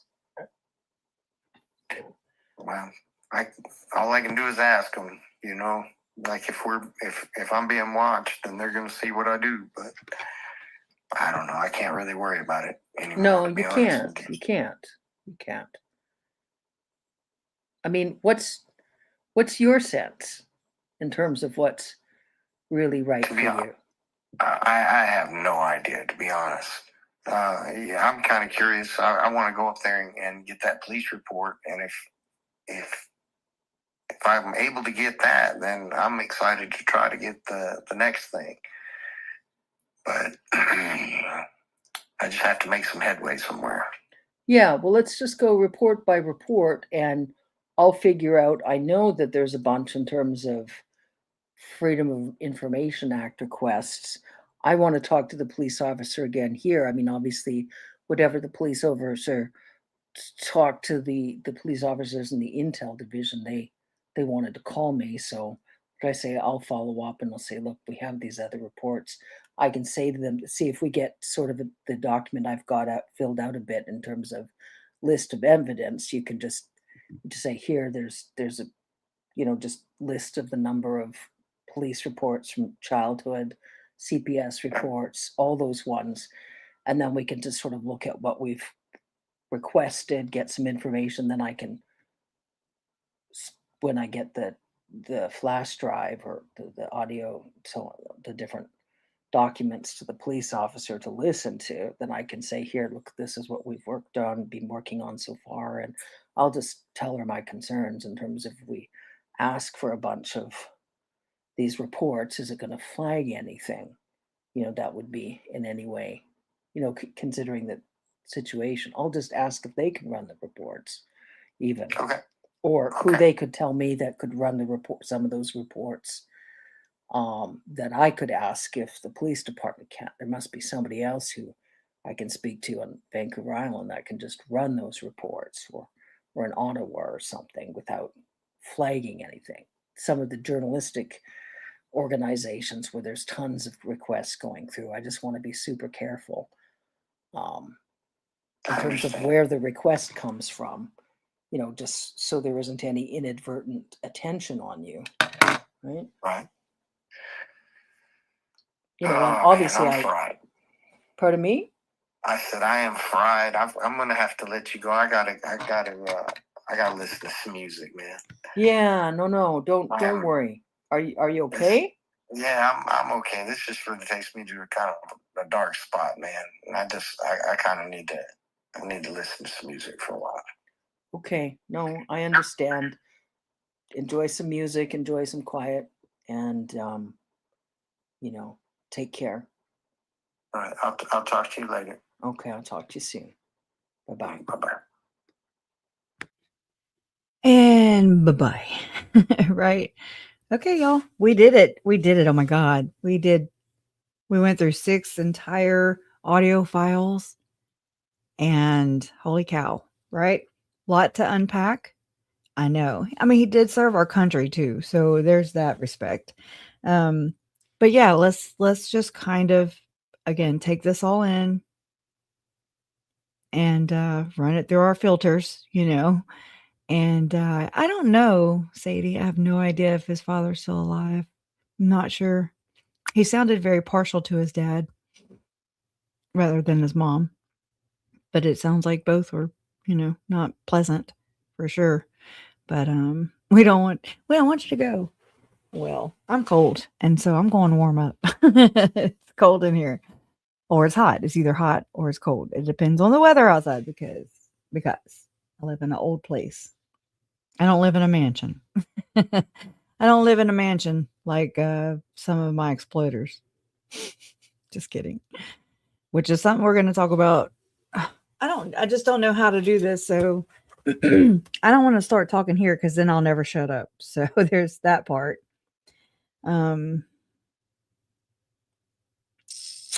Just kind of looking at my notes. There was one comment that somebody left on Everyday with Jay. I wrote it down. It was that good. At least, I mean, I chuckled harder than I should have, maybe, but it was pretty funny. And it's about hidden true crime, of course. And so it was Shar that she sent a super chat or whatever to Everyday with Jay. And she said, can you let them know? Oh, wait, hold on. Can you let them know they're no longer a part of the true crime community? It's just like, right? I don't know. It made me chuckle and I appreciated that comment from Shar. So, yeah. Thank y'all have been just the most awesome chat ever. No, not one political like gang fight or nothing. Like nobody shanked anybody. It was wonderful. And so I just really appreciate you guys for just being you. Okay. And just being kind. That's how we roll. And I appreciate that. That's how you roll. I don't always roll that way, but you guys always roll that way. And y'all are always so supportive and just sweet, but not too sweet to where you won't just give it to me or give it to somebody who pisses you off, so I love that. Anyways, I appreciate you guys and, leave your comments down below and let's talk about this. We're going to talk about it probably Monday, Tuesday. I don't know. I asked if Felicia O'Shields would want to come on with me because I feel, and I mean, not just because of this, but I feel like people may be running out of hidden true crime content or things to talk about. There's so many things to talk about. I did create a report card along those lines, just basically where we go in and we grade hidden true crime on their performance because God knows it feels like all of them are a performance. But I mean, if that's something y'all be interested in, I know there's tons of stuff in there. I just, I'm like, well, where do I fit into this, But I mean, I understand that people are like, well, I mean, this like tonight we'll be listening to, it seems like the main goal, like, oh, that's the bad stuff. But also I want to say, it looks like to me that, hidden true crime, in my opinion, allegedly is part of this machine, this system that failed Charles, Tylee, JJ, Tammy, Joe, you know what I'm saying? Brandon, it's failed a lot of people. And I believe it's because of people on the front lines also like hidden true crime, in my opinion. So it's like, okay, I mean, it's kind of like in layers. That's how I see it. And I'm not saying I'm right, but it just kind of feels that way. And I want to keep going until I'm done, whenever that is. So, and they do. And you know what, though? Love Always Truth. it's been really eye-opening as far to, well, for me, as far as how many creators said nothing at all. They didn't even attempt. They're just like, yeah, no. And I mean, at first I was like, oh, I don't blame them. But you know what? There's some really heinous, I mean, just, I guess that's my word for the day. It sounds horrible. They've done, I mean, we've uncovered, or it, you know, I'm not just going to say me, it's a community effort. Lord, if it wasn't for, you know, the main people on this, I mean, with Jot Talk, or allegedly innocent, with JS for Every Day with Jay, with Hella at Excited Utterance, with Jolene Lunzer, and so like I saw her in here earlier, ATS. I suck at this. I'm not like what did I say the other day? / whatever the hell Lauren says. She's like hidden patreon.com hidden true crime, you know, and she like has that shit nailed down to a fine art. That's not me. So I you know who you are, guys. And I mean, you guys have been doing amazing work, and I appreciate you so much. I really do. I appreciate you digging in and not giving up. I appreciate you taking the abuse from all the hidden gems that aren't so hidden. They're getting exposed and they're like, what? No. It has been eye-opening to me too, Kathy. How many? I mean, like, I think it's been eye-opening for a lot of us. Some people saw this shit coming. I even saw this shit coming a long time ago, but it's like, not to this level. I did not know how intertwined. I didn't know how it seems like the beliefs are the exact same as Lori and Jess. My mouth is clicking. Sorry, it must be dry. I didn't realize how many times it seems like Lauren and John and their entire brand continue. This is what it looks like. It's a continued sacrifice of my family, if you know what I'm saying. Like, however you want to look at that, you know, you can look at it as ongoing exploitation that just never ends, or you can look at it like, I mean, with the references to the 144,000 or the 144 roses, whatever, the 144 thing, and then her seeing it as a sign to do whatever, I forget what it was. And then like today, the wild things, where the wild things are. And I remember that book from back in the day, but come on. You cannot have this many things. You cannot. And be obsessed and act like you have ownership, which also plays into this too. If you recall, Russell Ballard, according to Tim and Ken Krog's recording, they did a recording. Well, they didn't do it, but they were recorded by Celeste Borges, and she included it in one of the lawsuits against Tim Ballard about becoming a slave. Do y'all remember that? I do. I'll never forget it because I was like, oh my God, that's what this shit is. Oh my God. You know, that's wild stuff. And Lauren, the way she acted so possessive, except now she won't touch Lori Vallow with a 10-foot pole. Why is that? Why is that? You think that's like part of her, I don't know, rebrand is just to let it go? That phrase is intentional. Let it go, right? Hold on. See what I'm saying? See what I'm doing now? I'm looking damn videos up, y'all. I know it. And Krug. Ooh. There it is. I found it. Let me view it on YouTube. Let me pull you in. I've shared it with you guys before, but just revisiting these things. Oh shit. Hold on. Ah, why is that so damn loud? Let me turn my speaker down. Holy cow. I'm so sorry. I don't know if y'all even heard it, but I did. Whoa. All right, let me take this down. Media. All right. There you go.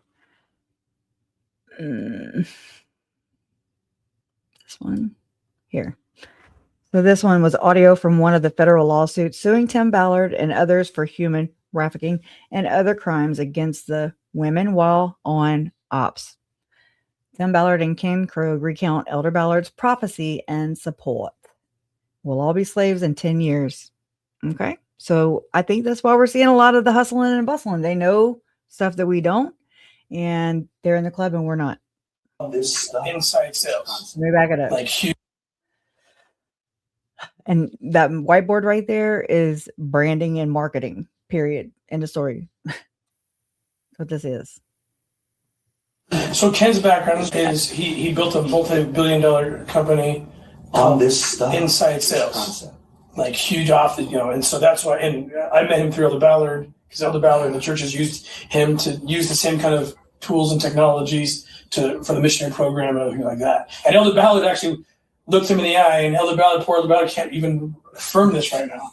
But he said, Tim will be, 10 years ago, he said, Tim will be a household name. Yes. And I was just like, what are you saying?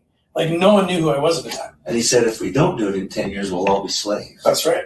Yeah. He said he took to Ken and he said, Ken, you need to guide that process to when it happens. You know what happened the next 2 nights? I had dreams all night long about what to do. And I even saw Tony Robbins. And we went up there to that whiteboard, crazy. And we made a 2-story high whiteboard, and we circled all the best places, and we circled the biggest name of all would be Tony Robbins. This is before we knew him or he knew us. We didn't even know. And the Lord had our back. And I didn't do anything about that other than highlight what he showed. Well, I remember Elder Ballard, he said, okay, well, Tony it is. Yes. Okay, well, how do we get to him? Yes. And Elder Ballard said, don't let the Lord take care of that. And he did. Within 6 months, Tony Robbins calls me. Bizarre. And already firmly committed, and that's where we're going, you guys. So, Young Single Adult Project, all that stuff. But I'll hit on that later. But I just added on to the audio with the whiteboard meeting here. So it cut off there, but yeah, you heard it. You heard it here. Not first. You hear it here all the time. But I mean, it's wild. And then this, okay. I was watching Dee Dee got a podcast last night, and I mean, it's kind of why I ended up where I am right now today with you guys sharing the audio and stuff. But let's just hear this little part right here. On championing anyone who believed in releasing those files. And we know the rest. We know the history of what's been happening over the past year. It's almost as if the entire administration has been gaslighting its own base and the American people for wanting exactly what they campaigned on, releasing the files. You even have Dan Bongino stepping down from the Trump administration, returning back to podcasting just to attack, gaslight, and insult the same base that he was telling just a year ago to not leave the Epstein files alone. No matter what you do, don't stop asking questions. We all know what happened to Charlie Kirk. Charlie Kirk had finally come around and was saying what's going on with the Epstein situation. The Epstein files should be released. And it wasn't until just the past couple of weeks, the files were released, but with more than 90% of the files redacted, with not only the victims' names being redacted, but some of the perpetrators. It's been proven that some of the perpetrators' names were also redacted in the files. And this is after they told us there were no files to begin with. Well, it's hit a completely different level. There is a decorated former Iraq war veteran by the name of Sascha Riley. And I don't know how I've never seen this. The audio files just released, but the Substack that we're going to read in this video has been out since last year, late last year. But it's just now getting the attention of many of us content creators. This war veteran, who is still, by the way, fairly young, is making some of the most horrifying allegations that you'll ever hear in your life, to the point where I don't even know if this will be allowed on YouTube. I'm going to try my best to edit it and get it to where this can be shown on YouTube. If not, it will be on Patreon for free for everybody to listen to. This war veteran is alleging that Supreme Court Judge Clarence Thomas, Senator Lindsey Graham, President Donald Trump, and Jeffrey Epstein all engaged in a child trafficking ring that involved children being violated and exploited all over this country. I will include the link in the description to the original video that a couple of my supporters sent to me, where you can find the unedited audio file. Unfortunately, to my understanding, there is no video to go along with this. But as always, what's most important are the accusations that are being made here. So without further, I know. I mean, and they most likely line up or about the same with what's in the Epstein files, which I do not want to see. I don't care. They can shove them up there. You know what? Well, never mind. That puts a whole nother spin on shoving it up, you know. That's why I kept saying they put that guy put a splinter in his ass. Straight up, a big one, a big splinter, allegedly, like his shirt says. We're gonna go and read some of the Substack that was posted, I believe, in November of last year, and then we're going to transition to the audio files. This is called "Don't Worry, Boys Are Hard to Find," part 1 of 2, and you'll understand why the title. The wrong one. I really am, y'all. I'm so sorry. But I mean, yeah, it did lead me here. But let's see. Let's see here. Somewhere around here. Oh, that's nice, huh? He's flipping somebody off. There it is. I was so happy. I was so happy and relieved. What's up, everybody? Happy Friday. A lot of things to talk about in today's live. I haven't been live in like her ties to the Kirk, obviously. We're going to discuss. Oh. So there's a lot to talk about. We're going to discuss Erica Kirk, obviously. We're going to discuss her ties to the I'm trying not to say certain words in this video, certain rumors about Erica Kirk. We're also going to, I'm a bit rusty. I got videos playing all over the place. Heard some of the legitimacy, if they're legitimate or not. We're going to discuss some new videos that have come out about Erica Kirk, which just keep leaking. We're going to discuss Mel Gibson. I know that's random, but he is going to be connected to some of the things we're going to speak about. And we're going to discuss the film Sound of Freedom. If you know, you know, because it's related to some of the accusations that's surrounding Erica Kirk and the people surrounding Turning Point USA. All right. So I just want to give everybody sort of an overview of what today's live will be about. Before we hop right in, hit the like button on your way in. As always, I would really appreciate it.